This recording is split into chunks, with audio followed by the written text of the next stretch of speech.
Welcome back to Inside City Hall, where we are holding a debate for the 52nd State Assembly District in Brooklyn with Democratic candidates Joanne Simon, Doug Viviano, and Pete Sikora. And we allow you each to ask one of your colleagues here at the table a question and get a response. We'll start with you, Joanne. Pete. Joanne. You are running on a platform of fixing Albany and cleaning up corruption in Albany and campaign finance. Please explain to the voters how it is that you are exploiting every campaign finance loophole and failing to disclose your expenses and those of independent expenditures. Everything's disclosed. State law governs how disclosures are done.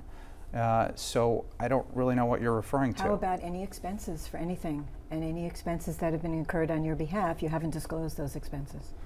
And in fact, you gave $22,960 to the Working Families Party and didn't disclose what it was for, nor did they disclose what they were using it for. It's actually very simple. I'm very proud of the Working Families Party's support, as well as the support of lots of organizations and progressive elected officials like Brad Lanner, Daniel Squadron, Steve Levin. Parties report their expenditures when the bill is paid. So there's a disclosure deadline coming up Friday. That's under state law governed. That's the proper moment for disclosure. So you're not paying it until then? So on Friday, what you're saying is on Friday we'll see what the disclosures are. I did look at the disclosure, and there are just big checks written to Working Families Party or two-year-old firm Berlin Rosen, but it's not clear what it was used for. This is governed by state law and the State Board of Elections. So the proper time to disclose it is on Friday. It'll show the expenses that the Working Families Party has incurred. I've instructed them to disclose everything right from the beginning, and again, based on this. Yeah. Doug. Again, the question goes to Pete. Pete, your campaign consultant, Berlin Rosen, illegally coordinated with the mayor's One New York PAC in the Litch dark money mailing. That violates federal election law coordinating with your campaign. Doctors in the community immediately disputed that in the letter there would be adequate emergency health care with the proposed ER room. Are you going to fire your consultant, Berlin Rosen, and are you going to go to the U.S. Attorney General with me and demand that One New York be investigated about this violation? No. Those are, again, really wild, unsupported allegations that you're making. They're supported. I don't know by what. That's an assertion you're making. Berlin Rosen represents you, a candidate, let him answer. And a PAC, and they coordinated the mailing in election season. Berlin Rosen also represents Greenpeace, the Coalition for the Homeless, Liz Kruger, and several other really reputable independent entities. I'm proud to have them as my campaign consultants. They design the mail. I mean, several other groups that your campaign is also not supposed to coordinate with. So are you saying no coordination with any of these outside groups? There's no coordination with outside organizations that aren't we have several organizations that are supporting my campaign. We're coordinating with those organizations, for example, the League of Conservation Voters, Tenants PAC, the New York State AFL-CIO. We're working very closely together, actually, on my campaign. I'm very proud of their support. We're not doing anything that isn't disclosed. Berlin Rosen is completely above board, the same with my campaign. Okay, your turn to ask a question. I guess I would ask Joanna a question. I understand that politics ain't beanbag. That's the saying. My proudest accomplishment was passage of the Childhood Lead Poisoning Prevention Act through the City Council. That's saved thousands of kids from brain damage and lead poisoning. And so I was really dismayed when you sent a robocall to the whole district questioning that. Gotham Gazette said that claim was dubious and that I was correctly at the forefront of the campaign. So I'm wondering if, given that fact check, you'd be willing to retract your claim. No, because we did a fact check in the first place that indicated that was not the case. You indicated that you spearheaded the coalition for NYPIRG. And in fact, NYPIRG doesn't even claim to have spearheaded the coalition. What we were talking about is exaggeration. and we believe that your claims were exaggerated. And in fact, people who are working with me are people who won the original lead paint case and essentially wrote the statute. So I understand that you're dismayed by it, but I stand by our analysis.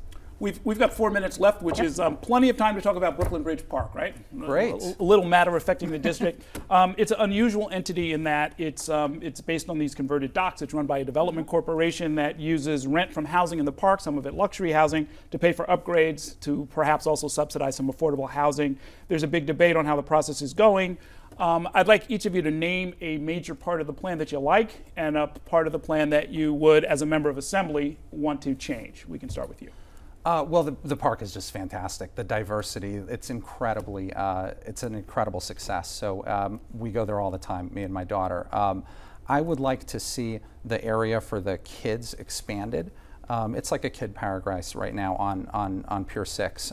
So we need that space used for that kind of a purpose, not new condo development. Now, there's a question of whether there's additional revenue needed to support the park's ongoing maintenance. That's an open question. The Brooklyn Bridge Park Corporation has made that case, but not effectively.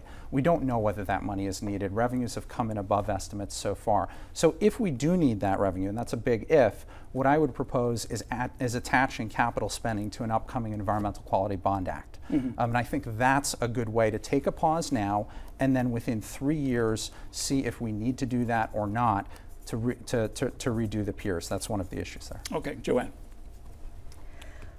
What part that I like the most? I love that big hill overlooking on Pier 1.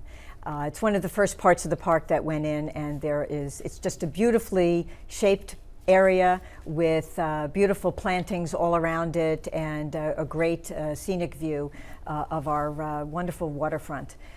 I personally have concerns about the housing in the park and its use to subsidize the development. I am very concerned about the condition of the piers.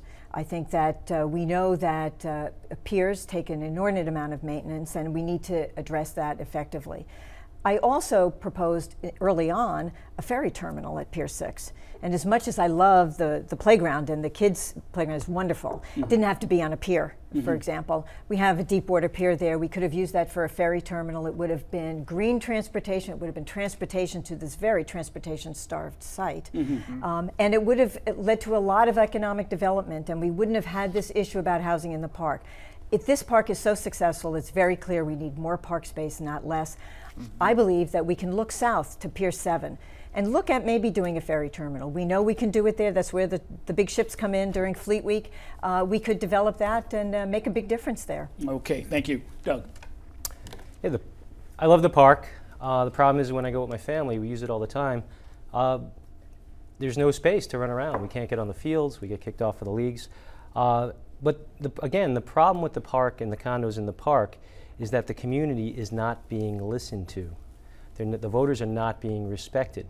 I think that the affordable housing question proves that the funding that we needed the condos to be a lie. But again, the real issue is the special interests who are driving our elections want those condos in the park. That's the bottom line. And in order to stop that, what we have to do is we have to stop funding the tax breaks for all the other development. 157 Manhattan with a $35 million tax break is one example of that. We have to stop elected officials giving these tax breaks to these special interests, and then we could use the money to fund our parks, to fund our hospitals, to stop overcrowding in schools. These issues are interconnected. Lobbyists like Berlin Rosen, who represents Peter Sikora, are driving also the library being torn down. Berlin Rosen represents Forest City Ratner. Oh, hold on, let me finish my point. No, I'm not going to let you finish because your point. People have to understand what's destroying our communities. We're out of time for this Berlin debate, Rosen represents Forest City Ratner and Peter Sikora. They want the library. Thank Pete Sikora they want Doug the library. for joining us. The Democratic primary is on September 9th. We're going to take a short break now, and straight ahead, the 4 members of our Monday Consultants Corner will weigh in on Governor Cuomo's primary challengers and his campaign strategy so far. Stay with us.